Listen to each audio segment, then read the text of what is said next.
The Villa support was unbelievable. So noisy, so back in their team, so behind Unai Emery. You wonder that there is something special going on here. To make Europe would be incredible.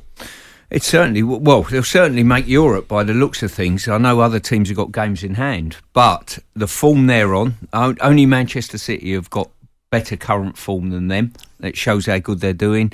Ollie Watkins is probably on the form of his life at this moment in time, and it's a good football club. I used to love playing at Villa Park, to be honest with you. It's a great club, good atmosphere at the club, and listen, they're on the up.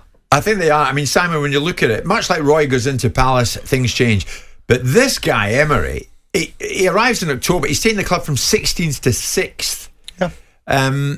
They all hoped that Steven Gerrard would be the man. He wasn't, and it left, gone. This guy they back, and with good reason. Good manager, that's why. And John McGinn is fully behind his methods and what he does. That's good of him. He's a good manager. And there was little doubt that he was a good manager. It got away from him at Arsenal, and he got himself caught in a trap of being a caricature of himself and lost control of certain aspects of Arsenal with Granit Xhaka's performance on the pitch and all that went with that, and the decline that was going to inevitably follow the passing of an icon. I don't mean from this shuffling off the mortal coil. No. I mean Arsene Wenger leaving Arsenal and someone else taking over from him. So it was always going to be that challenge. But he came in on the back of being a winning football manager. He achieved things at Arsenal. He got himself in a way of a storm where lots of things were going on at Arsenal. There was a particular fan TV that was very prevalent at the time, making a lot of noise. He was right in the middle of it all. He went away. Guess what he did? He was successful again somewhere else. So he's a decent manager. He's come back round again. Newcastle wanted him. Sliding doors moment. Yeah. Eddie Howe gone in there, taken it by the throat, and he's gone to Aston Villa. It could show you how poorly Steven Gerrard did at times, that they needed to make this decision, and this decision has proven to be so successful with not a massive sea change in resource.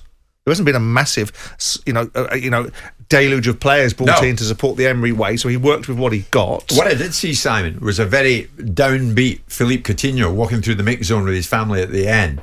So he seems to be surplus of requirements at the moment. Lucas Digne, Stuart, not involved at the moment. Emery's got his own ideas with whom he wants to do business. Yeah, the one thing I would say, I think when they made a change from Steve, you looked at their squad and you thought, that's a good squad of players.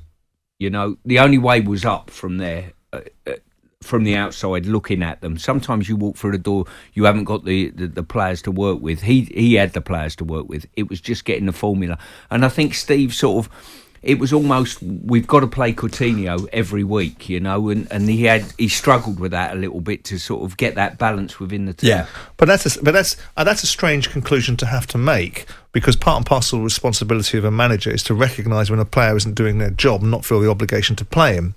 Coutinho, I mean, Liverpool must be laughing all the way to the bank every single day that Coutinho's departed this particular part of England, because he's done very little for anybody else besides give Liverpool 142 million quid to buy Alisson with and to buy Virgil van Dijk with. Now, they signed him back on a very cute deal, and he gave the club a little bit of a lift at the back end of the season that Gerrard came in. They got him for 2 and 6 on a loan fee and picked up some of his wages. They decided there was a reason why Coutinho could be bought for 15, 20 million quid or whatever they bought him for, was because he clearly wasn't pulling up anywhere else. Yeah. And he's been a disappointment and a waste of his own time alongside Aston Villa's. So the fact that Emery's come in there and just made some fundamental changes, it shows what a manager that is a manager, not a work in progress. Emery is a manager. Yeah. Steven Gerrard is a work in progress. There is a vast difference between the two. Jim White and Simon Jordan. Monday to Friday mornings from 10 on AM, on DAB, via the talkSPORT app and on your smart speaker. talkSPORT.